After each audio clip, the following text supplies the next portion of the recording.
Euh, Tout d'abord, merci de votre présence. Je suis à distance, vous l'avez bien compris. J'aurais bien aimé être parmi vous, mais mes occupations font que c'est pas si simple. Alors j'ai trouvé une excuse, c'est que ainsi mon bilan carbone est le meilleur. C'est une petite excuse, mais elle est là. Je suis donc professeur des universités à l'université de Caen. J'ai la chance de coordonner le collectif scientifique national Méthanisation raisonnable.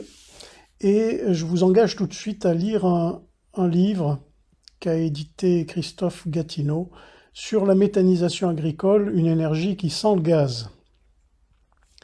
Je vais vous parler donc de méthanisation, d'énergie, de gaz à effet de serre, d'accidentologie, mais pas sans introduire le collectif scientifique, qui est composé donc d'une trentaine de scientifiques au jour d'aujourd'hui, qui sont indépendants, c'est important. Leur carrière, leur reconnaissance scientifique n'est pas basée sur la méthanisation et n'en dépend absolument pas. Ils sont entièrement indépendants aussi lors de leur intervention, ils ne se font pas rémunérer et ils représentent, somme toute, une catégorie de disciplines scientifiques assez variées, en tout cas toutes concernées par la méthanisation. Pourquoi avons-nous créé ce collectif de scientifiques? Tout simplement parce que certaines conséquences de méthanisation étaient largement occultées, que ces conséquences étaient assez variées. Il pouvait y en avoir des positives malgré tout, mais de la, de la langue des riverains, on va dire, il y en avait surtout des négatives, ce qui les avait incités à créer un collectif national que vous connaissez bien, qui est le collectif national CNVM-CH pour le canal historique. Et euh, je dois dire que lorsque on a décidé de créer ce collectif scientifique, en fait les scientifiques étaient répartis sur différentes associations de riverains, euh, on avait tout de suite une image qui était de nuisance, d'impact sur les sols, sur les nappes, sur les dépréciations immobilières engendrées par les constructions. Euh, on s'est donc réunis pour essayer d'y voir clair, peut-être nous-mêmes d'abord, mais surtout pour amener un message un peu clair aux riverains. Et en fait, toutes ces nuisances sont peut-être la face émergée de l'iceberg qui aujourd'hui se dessine beaucoup plus nettement. Ce qui fait que les riverains, qui sont souvent alertés tard, vous le savez, hein, lorsqu'il n'est plus possible en tant que porteur de projet de cacher ce qu'on est en train de développer, on plante un panneau permis de construire sur un champ et là, les riverains sont alertés. Ces riverains qui progressivement ont bénéficié de ce qu'on leur disait, je pense, rentrent aujourd'hui non plus dans un processus de NIMBY classique où on rejette ce qui est à côté de chez nous, mais réellement en résistance avertie, et en témoignent les plus de 390 000 signatures de pétitions et les nombreux articles de journaux que l'on peut voir ici ou là. Alors nous avons rédigé des fiches assez pédagogiques que vous retrouvez sur le site, hein, qui est indiqué, et nous répondons, vous le savez aussi, aux observations et aux consultations multiples. Même si cela a un effet modéré, on ne peut pas, nous, ne pas répondre lorsque la parole nous est donnée. Alors vous voyez ici la répartition sur la métropole des 305, en réalité il y en a 307 aujourd'hui, associations ou collectifs de riverains qui sont dans le CNVM-CH.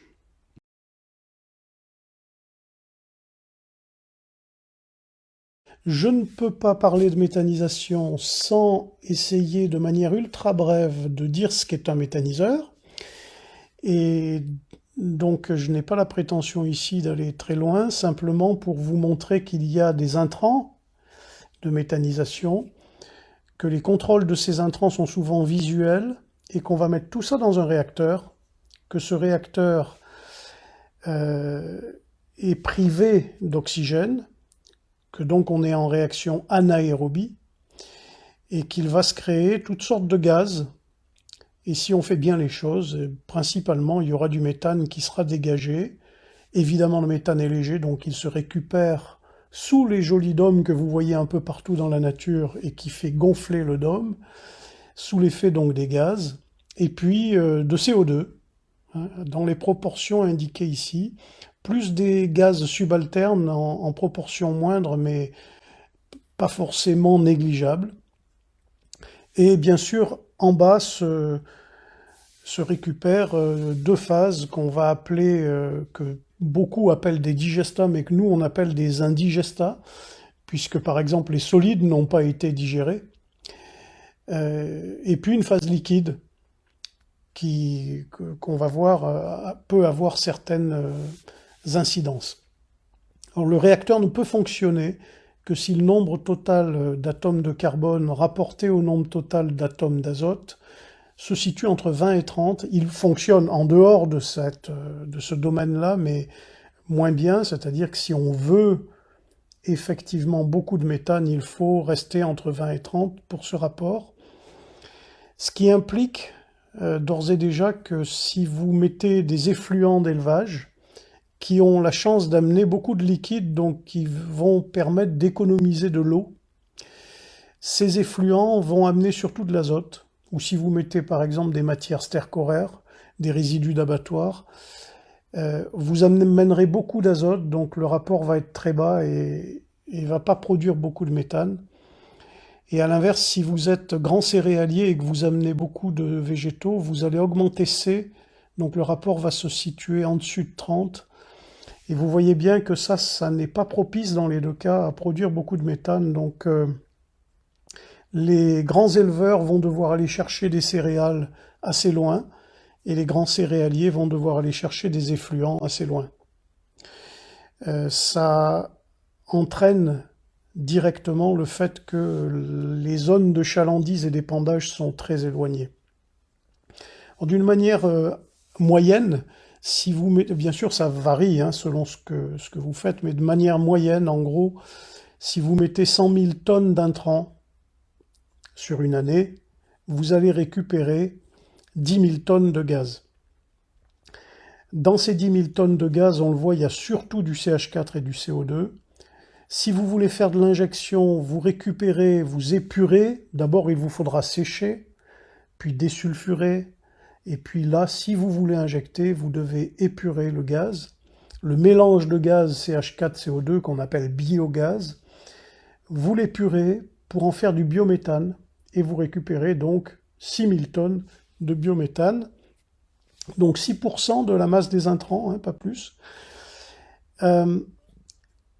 Si vous voulez cogénérer, bien sûr, vous pouvez brûler directement le biogaz et créer de l'électricité que vous allez diffuser en ligne chez ERDF, ou bien l'utiliser en consommation proche, hein, en circuit court, chez vous, pour chauffer votre maison, votre serre, votre étable, ou bien localement une piscine municipale ou d'autres choses comme ça. Vous pouvez aussi brûler directement le biogaz en chaudière, et donc vous faites un peu l'équivalent, sauf que là, comme c'est de la chaleur que vous récupérez directement, vous ne pouvez pas le répartir en ligne. Et vous pouvez encore le compresser ou le liquéfier et en faire du gaz pour les véhicules. C'est des choses qu'on voit actuellement, sachant que les véhicules au gaz sont censés émettre moins de gaz à effet de serre que l'utilisation du diesel ou d'un autre combustible fossile. Lorsqu'il y a des problèmes, eh bien, vous dégazez, hein, vous êtes obligé de brûler les gaz, et à ce moment-là, vous émettez du CO2 et éventuellement d'autres choses dans l'atmosphère directement. Alors ça se voit surtout au début, hein, à la mise en route des usines de méthanisation, mais ça se voit aussi lorsqu'il y a des problèmes de surpression. Disons, ces tourchères sont là pour la sécurité, c'est vrai, mais donc elles tournent. Et elles ne tournent pas qu'au démarrage des usines, elles tournent très souvent aussi après le démarrage, et c'est pas pris en compte dans les bilans environnementaux, tout ça. Alors pour les indigestats, qui sont donc tous ces extrants, hein. Dans les extrants, vous avez les gaz émis par la torchère, ceux qui seront émis à la combustion et aux différents stades de séchage, etc. Et puis vous avez les indigestats, 90% du tonnage initial, c'est-à-dire qu'en termes de réduction de déchets, c'est une méthode qui réduit probablement, c'est probablement la méthode la moins bonne pour réduire les déchets, j'allais dire, ou l'énergie renouvelable la moins bonne. Vous avez le digestat liquide, qui a un C sur N très faible, donc qui ne pourra jamais amender le sol. Alors là, vous avez 80% à épandre, et puis le digestat solide, qui lui est composé de tout ce qui n'a pas été digéré, la lignine, les celluloses, on va dire les bouts de bois en gros, hein, qui eux ont un rapport C sur N intéressant, entre 10 et 25, voire un peu plus des fois, mais qui ne représentent que 10% de la masse d'intrants initial, donc qui sont loin de faire le travail que feraient des rameaux qui tomberaient au sol, par exemple.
Là, j'essaye de donner juste des chiffres parce que analyser des chiffres d'accidentologie, ça donne toujours des impressions qui sont un petit peu subjectives, mais je serais obligé d'en donner une ou deux quand même. Mais vous voyez que les faits sont là.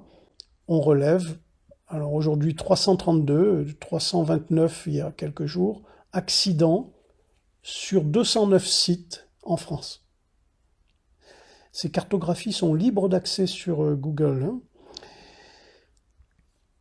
Quand on regarde en fonction des années, le nombre d'accidents a augmenté, évidemment. Alors en rouge, là, vous avez le nombre d'accidents dus à des méthaniseurs agricoles, et lorsqu'on rajoute les méthaniseurs territoriaux, steppes, stations d'épuration, donc zones de stockage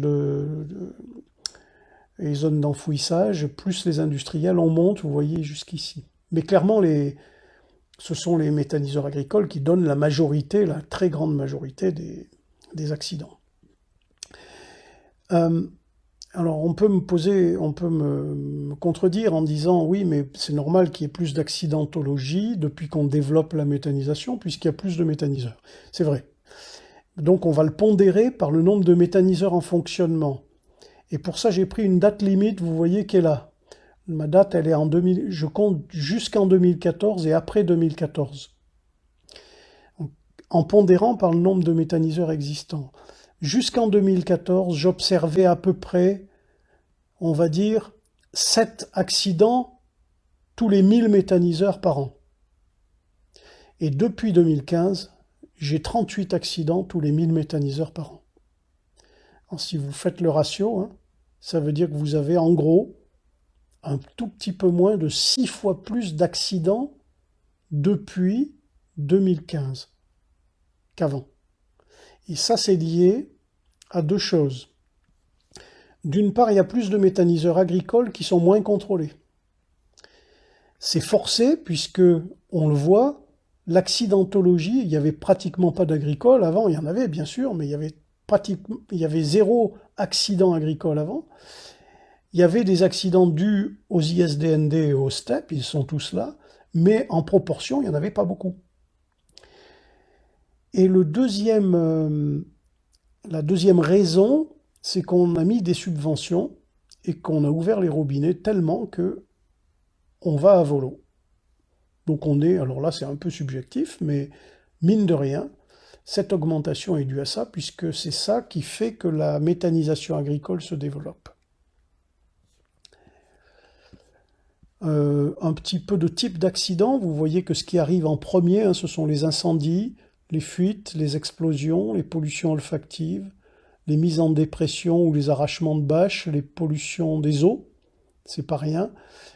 Et puis il y a les accidents de personnel, les rejets, les ruissellements, les fuites de digestat, etc. Pardon, qui est manifeste, puisque si on regarde le tonnage annuel moyen des méthaniseurs, il a augmenté, il n'a cessé d'augmenter depuis qu'on tient comptabilité. 2022, et vous voyez ceux qui sont en construction vont encore plus loin. Ceux qui sont en projet, je les ai pas mis d'ailleurs, c'est bizarre, mais ils sont encore plus gros. Tout ça montre que c'est industriel. Mais on ne peut pas dire le contraire, puisque c'est géré par des industriels. C'est une industrialisation supplémentaire. C'est une intensification de l'industrialisation de l'agriculture qui était déjà intense. Est-ce que les agriculteurs ont besoin de ça? Des cours d'eau qui souffrent. Vous voyez le nombre de pollutions des cours d'eau en France n'a cessé d'augmenter. Alors il y a un chiffre assez caractéristique, celui de 2021 par exemple, vous voyez. Il y a une pollution de cours d'eau par mois à peu près. C'est dramatique, hein, ce sont des milliers de poissons morts, des centaines de kilos. Hein,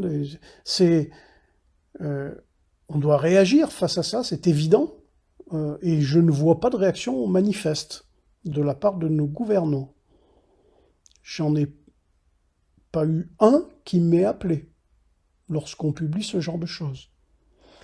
Donc, ça veut dire clairement que les poissons de rivière vont être moins importants, l'ensemble de la biodiversité souffre, donc les rivières vont elles-mêmes être moins productives.